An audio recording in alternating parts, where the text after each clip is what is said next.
गर्गाचार्य किसने पढ़ी है? ऐसे होगा क्या समाज का सुधार?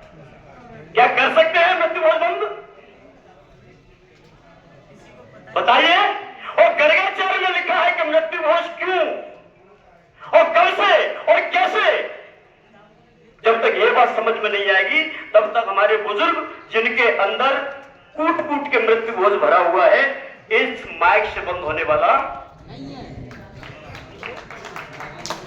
इसके लिए हमें हमारे नौजवानों को पहले वो अध्ययन करना है, फिर एक के साथ चार, 1-5 का जत्था चले, 1-5 का जत्था, जो एक बोलने वाला होगा 4 उसके समर्थक मतलब संरक्षक चले, और गांव में जाकर के 2-2 घंटे का कैडर, 2-2 घंटे का कैडर गांव को समझाए कि मृत्यु भोज क्यों चला, कब चला और बंद क्यों होना चाहिए, तब समाज में सुधार होगा। वरना डॉक्टर पीपी चौधरी साहब ने ऐसी एक नहीं हजारों मीटिंग कर दी थी, क्या आप लोग माने? अब सुनिए कि चला कैसे, 2 मिनट बोल लूं क्योंकि ये जानकारी आपको हमको सबको होना चाहिए। 2 जगह से जानकारी मिलती है, या तो पढ़ लो और पढ़ो नहीं तो जिसने पढ़ लिया उसको सुन लो, या तो पढ़ लो और नहीं जिसने पढ़ लिया उसको सुन लो। और वैसे ही हम अपने घमंड के मारे के नहीं ये तो हमसे छोटा है, इसका हमसे क्या सुनेंगे, तो फिर कोई अच्छी जानकारी आपसे दूर हो जाएगी सिर्फ छोटा समझ के। इसलिए मेरा निवेदन है, ये कम चली, जितने फेंटा वाले मूंछों वाले मेरे पिताजी बैठे सब ध्यान से सुनो, तो सबसे ज्यादा जोर मृत्यु भोज पर आप लोग ही देते हो।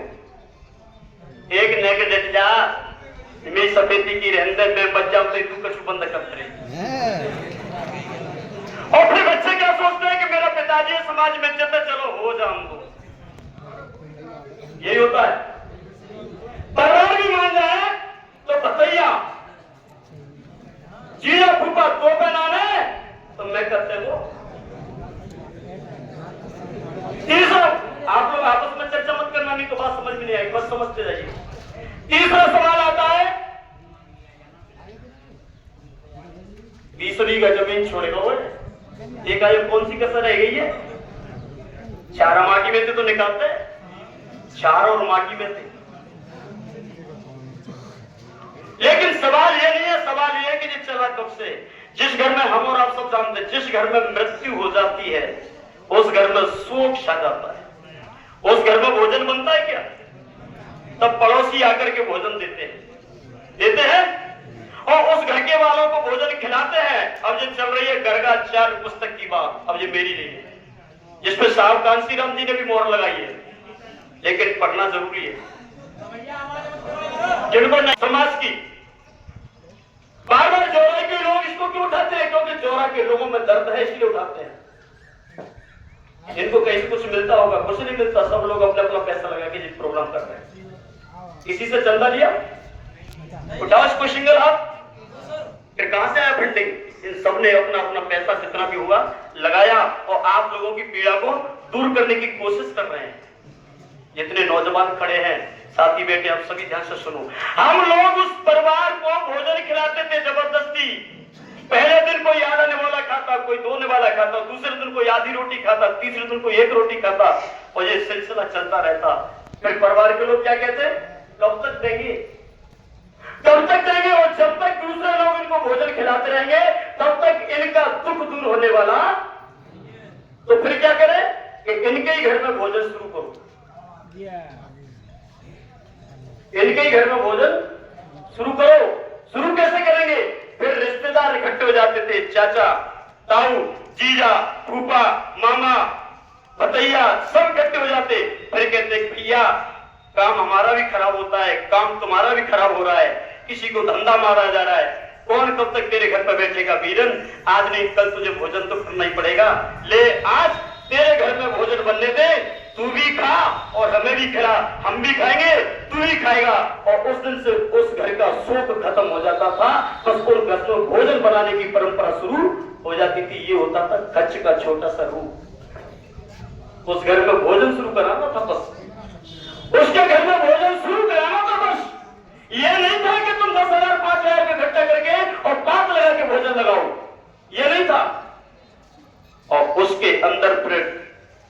चिंट चालाक लोगों ने उस व्यवस्था को बना दिया कि ये तो मूर्ख लोग हैं, इनको कैसे भी घुमा दो। तो उन्होंने आपका तार डायरेक्ट ऊपर जोड़ दिया। गर्गाचार्य की बात कर रहा हूं, गर्गाचार्य की बात कर रहा हूं। आपका डायरेक्ट तार ऊपर जोड़ दिया और दो चिंट चालाक लोग आए, मैं नाम नहीं लेना चाहूंगा, सामाजिक मंच है, कि तेरे बुजुर्ग मर गया है, तूने अकेले भोजन किया है, अभी उनको शांति नहीं मिलेगी। तो फिर शांति कैसे मिलेगी?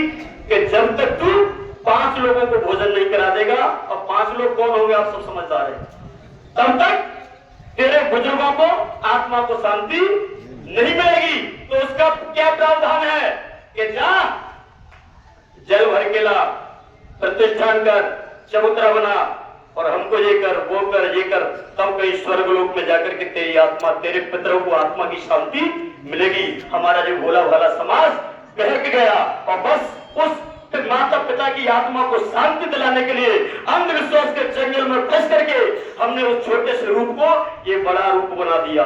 आज खच्च के नाम से, मृत्यु भोज के नाम से हमारे और आपके बीच में चल रहा है।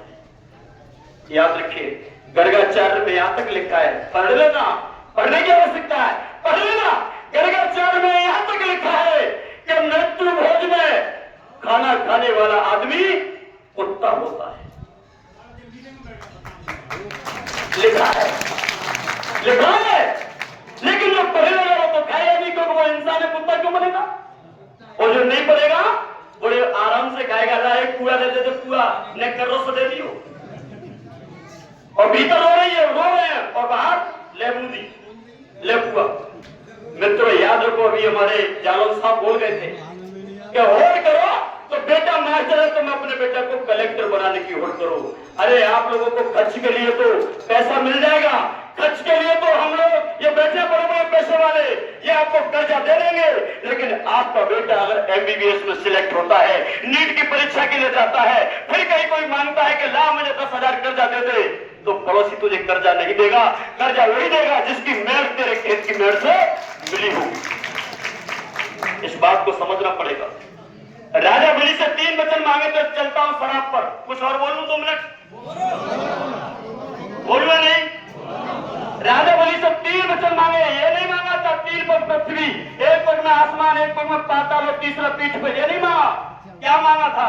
3 वचन मांगे थे कि तेरा समाज कभी 3 काम नहीं करेगा। वो भी एक चंट चालाक आदमी आया, छोटा सा वेश धारण करके, कथा में सुना होगा, मैं नाम लेना नहीं चाहूंगा, सब जानते हैं।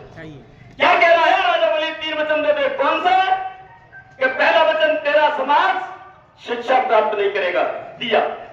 दूसरा वचन, तेरा समाज कभी संपत्ति इकट्ठी नहीं करेगा, दिया। और तेरा समाज कभी शस्त्र नहीं बांधेगा, दिया। अब आप लोगों से पूछना चाह रहा हूं, हमारे समाज के पास शिक्षा, संपत्ति और शस्त्र, ये तीनों चीज छीन ली जाए, क्या रह जाएगा? कुछ बचेगा?